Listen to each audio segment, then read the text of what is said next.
Hello, Namaste. Welcome to Dev's Hammer Show. This is weekly flagship English talk show of indigenous television and ITV Nepal. This weekly talk show features in-persons and sometimes online interviews of a guest from different background. In this episode, I basically discuss about the issues impacting indigenous peoples worldwide. We try to build a collaborations and a link between the experiences between different countries or communities and then link each other. So every episode I invite new guests to discuss on new topics.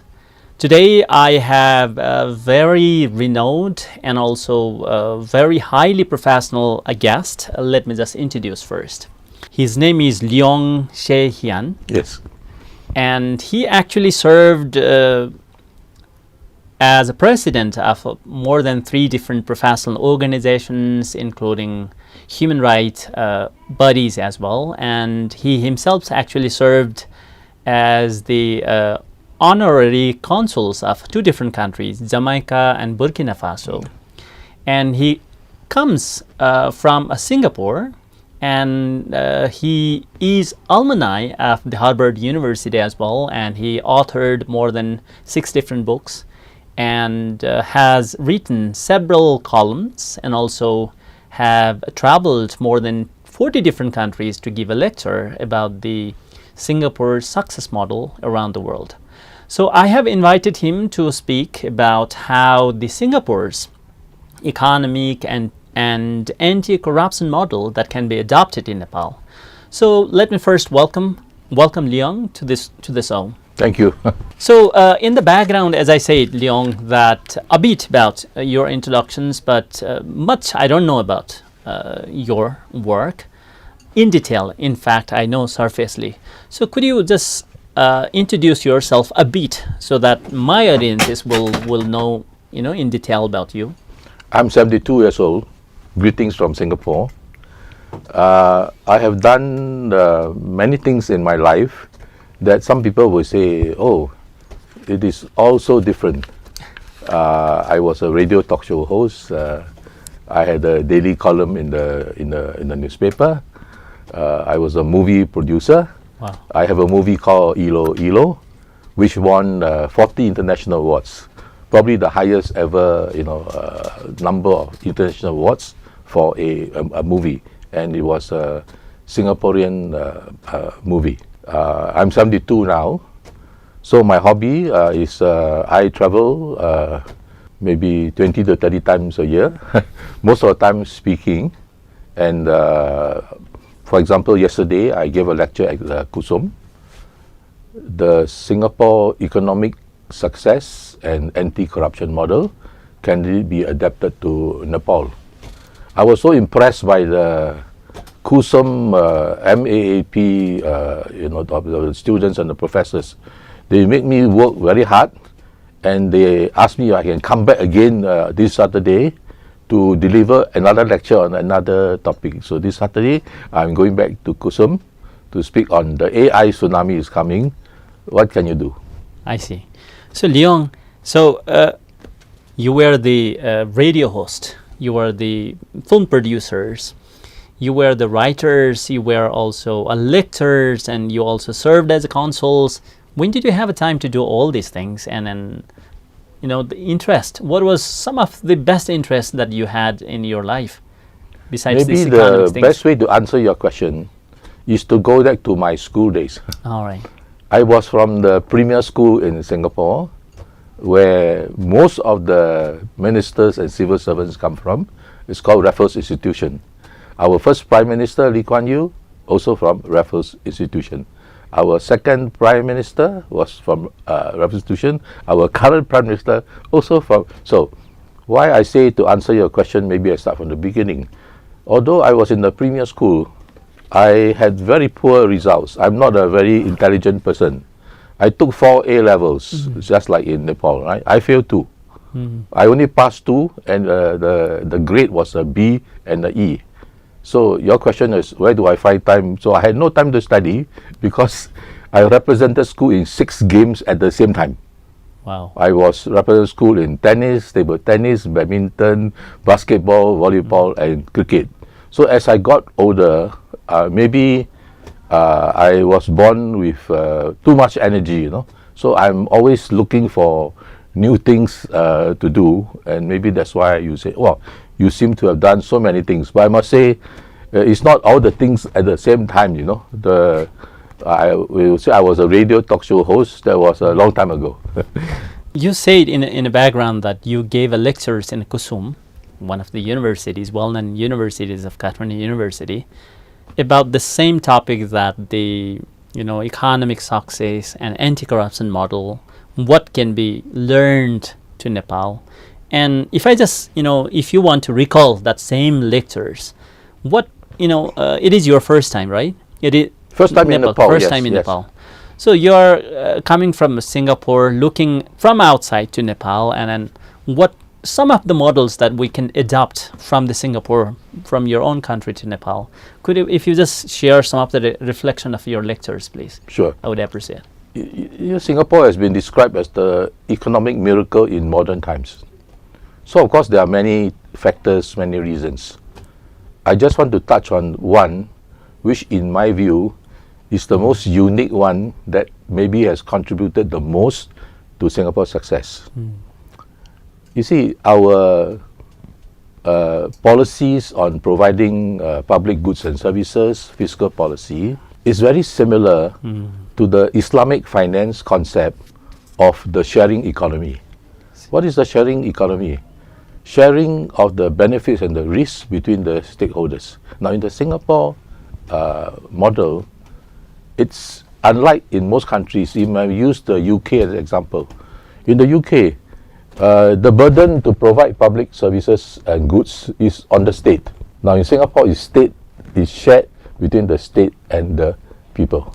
Now the problem with most of the countries today is, take the United Kingdom. You want to win elections, you promise benefits. Then when you win, you want to increase taxes. Oh, cannot. Then you try to cut some benefits, even worse. So at the end of the day, what is happening in many countries, UK, France, increasing budget deficits, increasing external public debt. Now in the Singapore model, because it's a sharing of the, so if I may call it, the burden between the state and the people, which I will try to explain giving one example later, we have budget surpluses in like 4 out of every 5 years. Wow. Last year, the budget surplus was 15.1 billion Singapore dollars. Wow. How much is that in only rupees? You multiply by about 110 times, I think. Sure. Okay. And we have the highest reserves per capita in the world, estimated to be more than $2 trillion. Okay. So let me just very briefly explain one of the aspects of the provision of goods and services to help you to understand what I mean by sharing between the state and the people. Every country, every city has a public housing problem. True. Why? Because every public house or flat the state builds, they lose money. Now in the Singapore model, every public flat the state builds, they don't lose money. So they can build as many as they want. Sure. Now how does it work? If you can afford it and you want to, you can buy a bigger public flat in a more popular area. You pay a higher price, and the excess cash flows can be utilized so that the very poor, the very low income, can also have public housing at a very low price. We actually subsidize as much as $120,000 for, say, a low-income family with monthly household income below $1,500. So the outcome is we won a UN Habitat Award, one of the best public housing models in the world. Why? More than 80% of the population lives in public housing. Of this more than 80%, more than 90% own the public housing, and historically they increase in value at 5% per annum. Now for those who don't want or can't even afford a very lowest flat in a small flat, unpopular area, we have public rental starting from as little as 26 Singapore dollars a month. Wow. So you talked about the sharing of burden between the government as well as the public. So recently we have more energetic, young kind of government who actually have 2/3 majority here. We are also discussing about the reform of the public institutions, as you said. That I think it is best time for even for Nepal to learn something from Singapore. And whenever we learn from Singapore, we always talk about the success of the businesses or economic. Actually, was that the some of the example of how that public institution reform can be that can be adopted here? Can you share some of the example that I think even you talked about the Lee Kuan Yew, and did he actually do all the reforms once he came as a leadership position, or he adopted from some countries? What was that? Let me answer the last part of your question. Okay. Right. I was speaking at the Harvard Asia Pacific Clubs Conference in Colombo, Sri Lanka, last November. The keynote speaker at that conference, and this was what he said. When Singapore became independent, guess which country Singapore wanted to be? Because our founding father, as you mentioned, Lee Kuan Yew, visited Ceylon, and he was very impressed with the peace and security. And so Singapore, when became independent in 1965, the country that we wanted to emulate was Ceylon, which is today Sri Lanka. Whoa. Now, as to your question, did it happen all at once? Is it because we have the most brilliant political leaders in the world? The answer, to be honest, is no, right? Because I think what made Singapore what it is today, because we learned from our mistakes. We analyzed the setbacks, the obstacles, the challenges, all the problems we had, and we kept adapting. All right, we kept adapting, engaging the people, and like they say, the rest is history. Whenever I read the history about the Singapore and about the corruption as well, and also I think one of the first things that Lee Kuan Yew started just let's say non-establishing or the trade unions and the politics, especially in the government and other institutions as well. I think, is that one of the model for the anti-corruption in Singapore? I think you must have Google internet about me. I speak, in fact, in every talk that I give in the more than 40 countries, I always try to include what I call Singapore's anti-corruption model. What does that mean? What is that? Okay, what is Singapore's anti-corruption model? It's, well, let me very quickly explain the model. Slowly we eradicated corruption. Three things. Number one, very easy to get caught. So when I was a young boy, there's a phone number you can call and say, oh, I think this person is corrupt. Of course, if you maliciously, intentionally make a false, accusation, you get into trouble too, right? So the propaganda was tremendous. When I was young, I watched the TV, like your TV, the propaganda, report corruption, report corruption. There was even the rumor of a son who reported the father for corruption. Okay? Oh, really? First wow, point. It was interesting. Huh? Second point, the penalty must be very severe. Wow. So our first cabinet minister who was found corrupt, it was rumored that he was asked to hang himself, but anyway, he committed suicide. Wow. Right? So we constantly remind people that corruption, the penalty is very severe. Last year, one cabinet minister was sentenced to jail for 12 months for corruption. Wow. And the amount of corruption was so small. $100 wine, football tickets, theater tickets. The highest value item of his corruption was because he took a private jet to another country to watch the F1 Grand Prix, and he was the minister in charge of F1 in Singapore. Wow. And the jet which he took, the person was the one who helped to bring F1 to Singapore. So you add all his corruption together, less than $50,000, 12 months jail. So even today, I give you $100, or you take $100 from me, we both go to jail for 3 to 6 months. Last year, we had the record lowest number of corruption cases prosecuted in Singapore in our history. 68 cases only in the whole of last year prosecuted for corruption. The third point, the final point, is in many countries that I speak, civil servants cannot survive without corruption. So what do? We talk to civil servants. What are your financial concerns, your financial goals? Let me cite some of them. Healthcare. Free healthcare for civil servants. Roof over the head. Low-cost public housing, not just for civil servants, but for everybody else. Education for children. Low-cost education for children, not just for civil servants, but for everybody else. And finally, pension. Free pension for civil servants. Now, after listening to this, you must say, hey, didn't this cost the government a lot of money?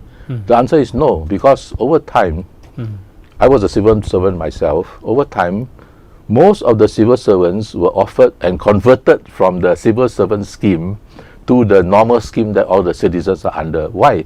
Because you want to get your free healthcare and free pension, you must work non-stop until 55. If you break halfway, you get nothing. So I and most of the civil servants converted, and therefore at the end of the day, like I said, it did not cost a lot of money. Two things. I'm really impressed. One thing, as you said, Singapore applied fear of punishment to those who actually do a corruption. So that means the fear of punishment, if you do a corruption, is that the, I think, from the Singapore we take is one of the best medium to stop the corruption one. I think, is that the one? I think in the past, that was one of the good reasons why, significant reason. But now, from my recent experience, no. The key reason that there are less, or rather there will be lesser corrupt people, is the social sanction and the AI. Let me explain. What is social sanction? Cancel culture. In one country that I went to speak, corrupt people and their family cannot go to any restaurant to eat, because if the restaurant owner serves them, everyone will boycott the restaurant and it will go out of business. Okay. One head of state, I won't mention which country, famously said live on TV, I can't even go to the hairdresser. So social sanction will, in my view, play an increasingly greater and successful part in eradicating corruption. I was in speaking in the Philippines just 2 months ago. Last year they had one of the biggest floods ever in the Philippines. Then they discovered $2 billion used for flood infrastructure disappeared. And so the AI was managed to find one of the corrupt person in some remote place in the world, and the AI is also able to list for you all the corrupt things he did in his life. What did he do? What was the amount?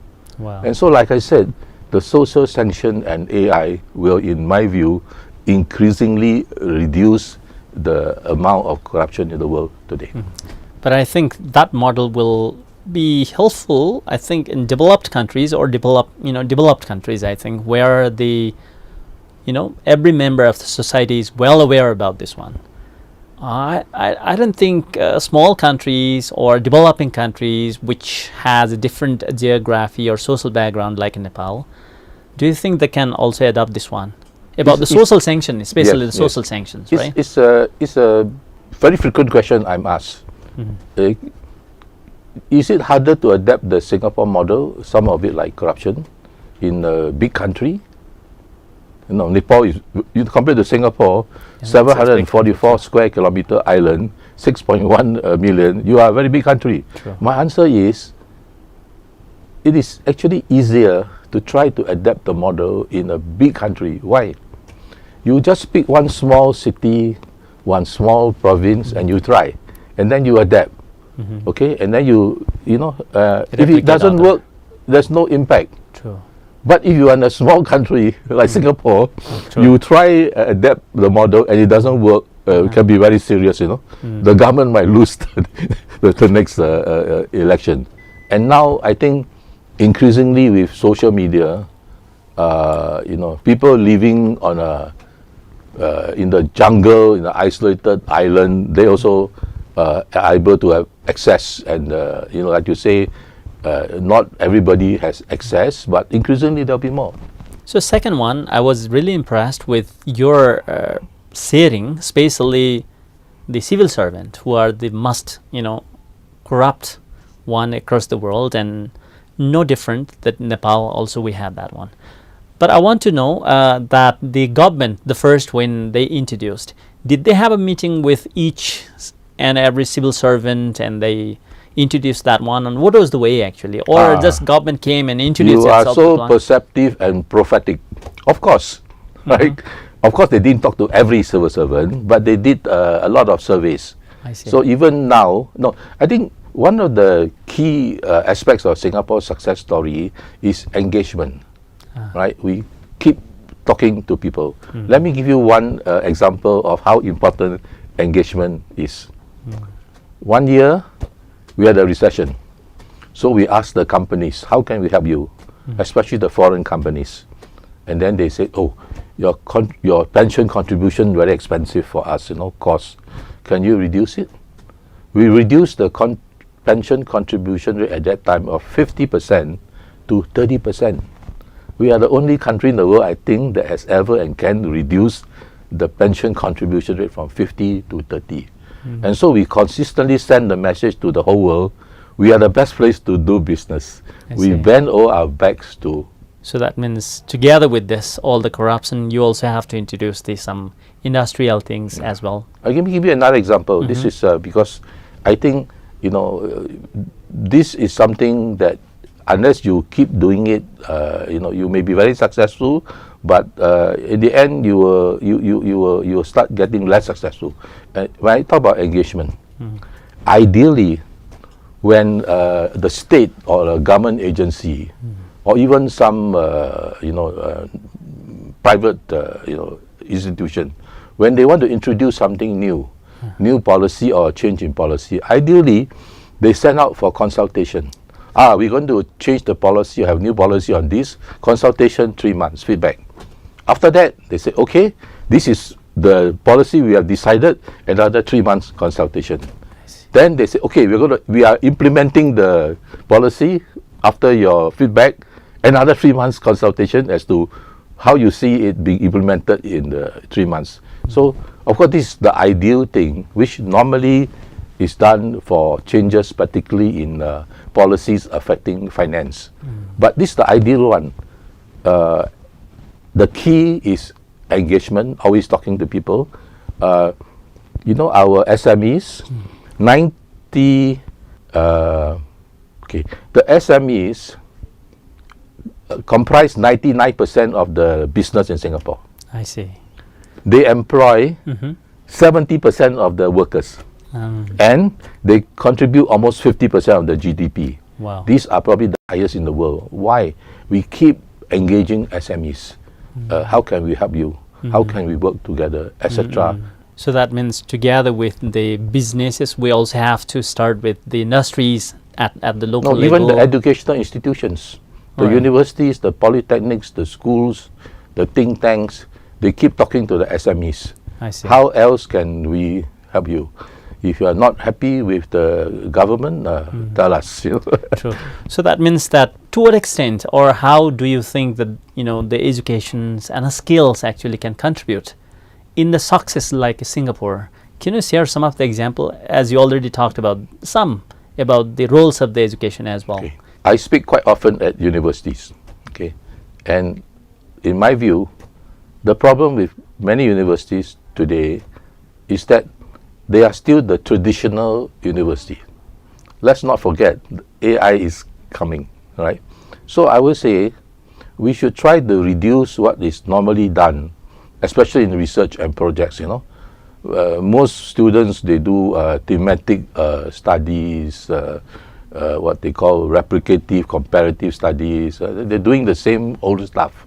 So I have a few suggestions, right? Whether it is the school, the professors, the students, right? Try to ask yourself these few questions in your learning, in your projects, in your research. Number one, ask yourself, what is the impact of what I'm doing or trying to do on my field, on my profession, on my community, on my country, and internationally. What is the outcome that can come out of what I'm trying to do or doing? Am I doing something that is different from most people? And the best, am I doing something that's never been done before? Because you see, Singapore now has the most top rankings in the world. We are ranked number 1 for innovation. But the challenge is, it's very hard to stay number 1, because everybody is looking at you and trying to catch up. So the key is to keep innovating. And innovation, simply, if I may say, is not some invention or some technology or rocket science, all right? It is keep trying to do things differently and to do, if possible, things that have never been done before. Let me cite one very recent example that's very funny. Taylor Swift came to Singapore to do a concert in 2024. Oh, okay. So nothing different, right? Nothing never done before, right? But you know what we did? We struck a deal with Taylor Swift. She can only perform the concert in Singapore and no other country in Southeast Asia. Really? So never done before. So all the other countries were very unhappy, but the outcome was tremendous. We estimate something like hundreds of, maybe $300 million was spent by all these people because they don't come by themselves. They bring their family. After that, they stay on to have a holiday. Wow. I think 400,000 people came. Contribution to GDP. All the hotels were full. Everything was full. So simple thing, right? But never done before. Wow. So that means we have to have some innovative ideas, innovative initiative as well we have to undertake. I think while talking about anti-corruption, economic success, education or skills model, I think we should not forget about also urban planning as well. So that, can you share some of the lessons that Nepal can adopt, some of the models that Singapore actually applied for this, management of these urbanizations, Urbanization? Yes, urbanization or urban planning. We have, of course, the URA, the Urban Redevelopment Authority.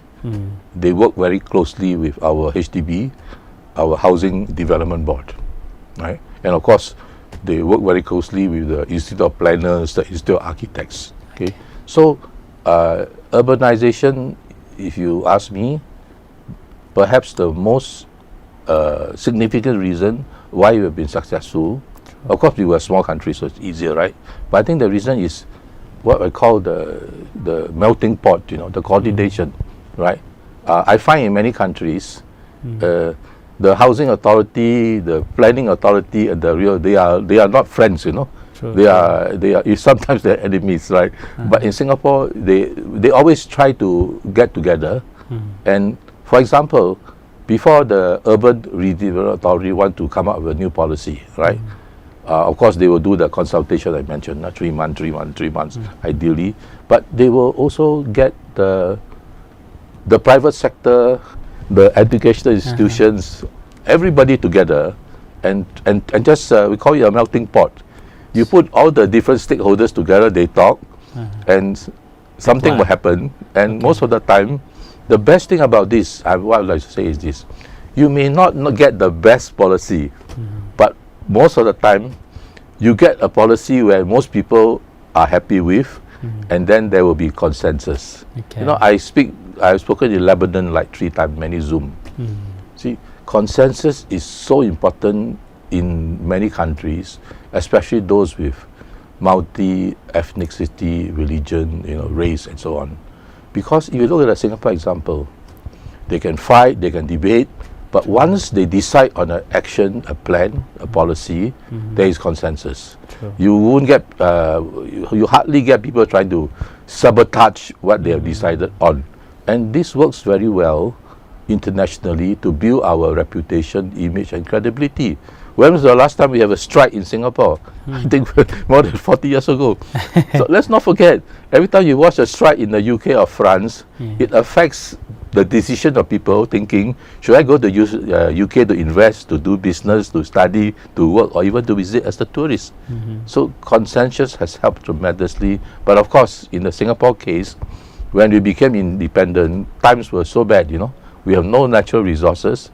We just became an independent country because we left another country. And so I think the propaganda was, you have to be united, you have to have consensus, otherwise, we would not be able even to survive. Actually, I had a lot of things to discuss, but the time doesn't permit me to discuss.